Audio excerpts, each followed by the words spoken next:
उत्तराखंड के जनपद पौड़ी में आज हुई दिशा यानी जिला विकास समन्वय और निगरानी समिति बैठक मात्र औपचारिकता भरी रही। दिशा के अध्यक्ष और गढ़वाल सांसद तीरथ सिंह रावत बैठक में कुछ ही देर मौजूद रहे। इस दौरान उन्होंने औपचारिकता बस कुछ ही विभागों से चर्चा की। हालांकि जब जनप्रतिनिधि द्वारा उन्हें अपनी समस्याओं से अवगत कराया गया तो सांसदों ने देरी का हवाला देकर उन्हें चुप करा दिया। उन्होंने जल्दबाजी में बैठक को निपटा भी दिया। सांसद की मौजूदगी में हुई छोटी बैठक में संचार, कनेक्टिविटी, सड़क और स्वास्थ्य के मुद्दे छाए रहे। बैठक का कोई निष्कर्ष भी नहीं निकल पाया क्योंकि सांसद काफी जल्दबाजी में थे। तीरथ सिंह रावत ने कहा कि ये एक रूटीन बैठक रही जिसमें सड़क, बिजली, पानी, स्वास्थ्य जैसे प्रमुख बिंदुओं पर विचार विमर्श किया गया।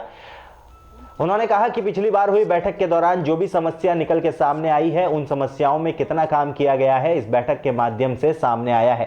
उन्होंने ये भी कहा कि बैठक के माध्यम से अब जो कमी पेशी रह गई है उसको दूर करने के निर्देश संबंधित जिला स्तरीय अधिकारियों को उनके द्वारा कर दिए गए हैं, जिससे उन समस्याओं का निवारण जल्द से जल्द किया जा सके। विकास समिति योजना की रूटीन बैठक होती है और ये हर 3 माह बाद हम लोग लेते हैं। ये चौथा महीना हो गया।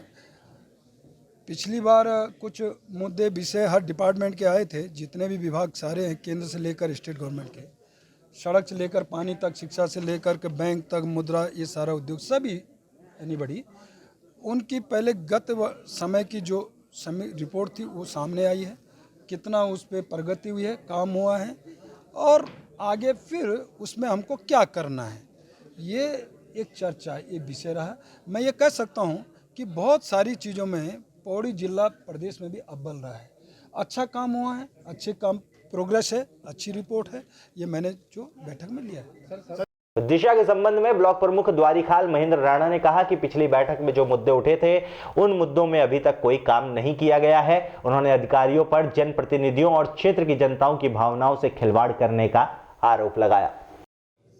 और वही जो पिछली बार बैठक हुई थी वही मुद्दे अभी तक उनको डिजॉल्व नहीं किया गया। उनको भाई कहीं भी हमारी जो समस्याएं थी वहीं की वहीं हैं। तो मेरा ये कहना चाहिए कि खाली ये बैठक खाली खाना पूर्ति तक न रह जाए। इस पे प्रॉपर लोगों अधिकारी को, सक्षम अधिकारियों को इस पे कार्रवाई करनी पड़ेगी और माननीय सांसद जी से मेरा अनुरोध रहेगा कि इन पे सख्त कार्रवाई करें। पौड़ी से प्रदीप नेगी की रिपोर्ट। अब बात बागेश्वर की। बागेश्वर जिले को कृषि और बागवानी के क्षेत्र में स्कॉच सिल्वर मेडल प्राप्त हुआ है। स्कॉच अवार्ड मिलने पर किसानों के साथ ही विभागों ने उत्तराखंड ही नहीं वरन पूरे देश में बागेश्वर का नाम रोशन किया है। जिलाधिकारी ने विभाग और किसानों के बीच खेती को लेकर बने तालमेल को लेकर खुशी जताते हुए सम्मान समारोह आयोजित कर विभाग समेत किसानों को पुरस्कृत किया। बागेश्वर जिले के किसानों ने एक बार फिर अपनी मेहनत का लोहा मनवाया। कृषि और बागवानी के क्षेत्र में बागेश्वर जिले ने राष्ट्रीय स्तर पर पहचान बनाई है। 66वीं स्कॉच प्रतियोगिता में कीवी उत्पादन के लिए जिले को स्कॉच सिल्वर मेडल से नवाजा गया। यह पुरस्कार राष्ट्रीय स्तर पर आयोजित एक कार्यक्रम में जिले को प्राप्त हुआ है। जिलाधिकारी ने इसे जिले की बड़ी उपलब्धि बताते हुए किसानों और विभाग को बधाई दी है। हमारे लिए बहुत ही गौरवान्वित करने वाली बात है कि आज जनपद को जो हमारे ग्राम्य जो हमारा वाटरशेड जो प्रोजेक्ट है उसमें जो कीवी का जो प्रोडक्शन किया जा रहा था उसको स्कॉच अवार्ड मिला है।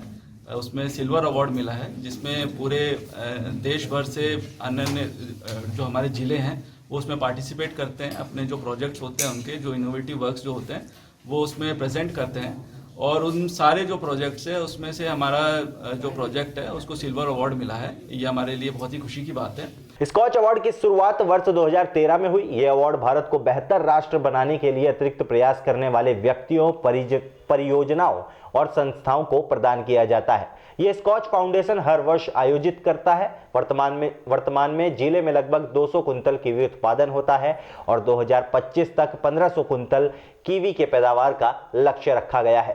कीवी ना तो जंगली जानवर नुकसान पहुंचाते हैं और ना ही ये जल्द खराब होता है, जिस वजह से कीवी किसानों की आर्थिकी को सुधारने में मदद कर रहा है। और सबसे बड़ी बात यह है कि इसको जानवरों से निजात मिल रही है। जानवर इसको खा नहीं रहे हैं। और दूसरी चीज़ है, उत्पादन करने के बाद कोई चीज़ हम उत्पादित करते हैं वो तुरंत खराब हो जाती है, लेकिन कीवी जो है वह इसकी कीपिंग कैपेसिटी बहुत अच्छी है और इससे हमारे किसानों को अच्छा रेट भी मिल रहा है। राष्ट्रीय स्तर पर एक कीवी योजना में बागेश्वर जिले को पुरस्कार मिलने पर किसान भी काफी खुश हैं। लेकिन वर्तमान में हमने हिमाचल प्रदेश में ग्राम्य के सहयोग से प्रशिक्षण प्राप्त किया है और काफ़ी अच्छी गुणवत्ता का फल पैदा करने में हम सक्षम हो गए हैं। और इस सफलता को देखते हुए इस क्षेत्र के बहुत अधिक संख्या में काश्तकार प्रेरित हुए हैं और वो भी बगीचा लगा रहे हैं। और हमें लगता है कि भविष्य में इस क्षेत्र में काफ़ी अच्छा कीवी का उत्पादन हो सकता है। और यदि गुणवत्तापूर्ण फल हम तैयार करेंगे तो मार्केटिंग के लिए हमको ज़्यादा दिक्कतों का सामना नहीं करना पड़ेगा। इसमें जो है जो आय दोगुनी वाली बात है, तो उसमें मैंने देखा है कि इसमें आय दोगुनी नहीं, हमारी आय इसमें जो है 10 गुनी हो सकती है। तो इसको लेकर के हम भी जागरूक किया और हमने देखा और हमने काम स्टार्ट किया।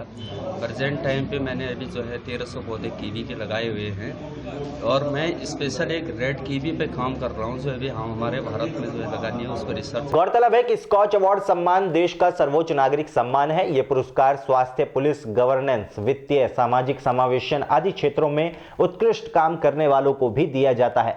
एक्सपर्ट पैनल के पर्यवेक्षण में चयन प्रक्रिया विभिन्न 6 चरणों से 2 महीने की लंबी चयन प्रक्रिया से गुजरती है। इसलिए गुणवत्ता और पारदर्शिता के मानक में यह प्रतिष्ठान पुरस्कार स्वर्णिम माना जाता है। इस अवार्ड के लिए बागेश्वर जिले को चुना जाना गौरव की बात है। बागेश्वर में ही आम आदमी पार्टी के उत्तराखंड प्रदेश प्रभारी दिनेश मोहनिया पहली बार बागेश्वर पहुंचने पर पार्टी कार्यकर्ताओं, युवाओं ने उनका सर्वप्रथम फूल मालाओं से भव्य स्वागत कर उनके आगमन पर शक्ति प्रदर्शन के तौर पर बाइक रैली और शहर भर में रैली निकाली गई। प्रदेश में बदलाव की बयार चल रही है। जनता विकल्प के रूप में आम आदमी पार्टी को तलाश रही है। उन्होंने कहा कि 2022 विधानसभा चुनाव में राज्य में बहुमत से आम आदमी पार्टी प्रदेश में सरकार बनाएगी। आप पार्टी के प्रदेश प्रभारी और संगम विहार दिल्ली के विधायक का सबसे पहले गरुड़ ब्लॉक मुख्यालय पर जिला मुख्यालय में कार्यकर्ताओं ने जोरदार स्वागत किया। नुमाइश मैदान में आयोजित जनसभा में प्रदेश प्रभारी ने कहा कि आम आदमी पार्टी उत्तराखंड के हर जिले, तहसील, ब्लॉक, गांव, हर जगह पार्टी मजबूत हो रही है। दिल्ली का विकास मॉडल उत्तराखंड राज्य में भी विकास करेगा। प्रदेश की जनता भाजपा कांग्रेस की जन विरोधी नीतियों से त्रस्त हो गई है और साल 2022 के विधानसभा चुनाव में पार्टी प्रदेश की सभी 70 विधानसभा सीटों पर चुनाव लड़ेगी। लोगों का जबरदस्त समर्थन भी देखने को मिल रहा है। इससे यह तय हो गया है कि इस बार आप पार्टी उत्तराखंड में बहुमत से सरकार बनाएगी। देखिए, पार्टी 2022 के चुनावों की तैयारी में लगी हुई है और मैं लगातार सारे पूरे प्रदेश में घूम रहा हूँ। पिछले अभी कल अल्मोड़ा में था, उससे पहले रानीखेत था। उसी कड़ी में आज हम बागेश्वर में हैं और मेरा ये मानना है कि जिस तरीके का प्यार और आशीर्वाद जनता में और जो उत्साह हम देख रहे हैं, निश्चित तौर पर 2022 के चुनाव काफ़ी रोमांचक रहने वाले हैं। और जहाँ तक हमें लगता है ये पूरा की पूरा जो चुनाव है ये केवल भारतीय जनता पार्टी और आम आदमी पार्टी के बीच में समेट के रह जाएगा।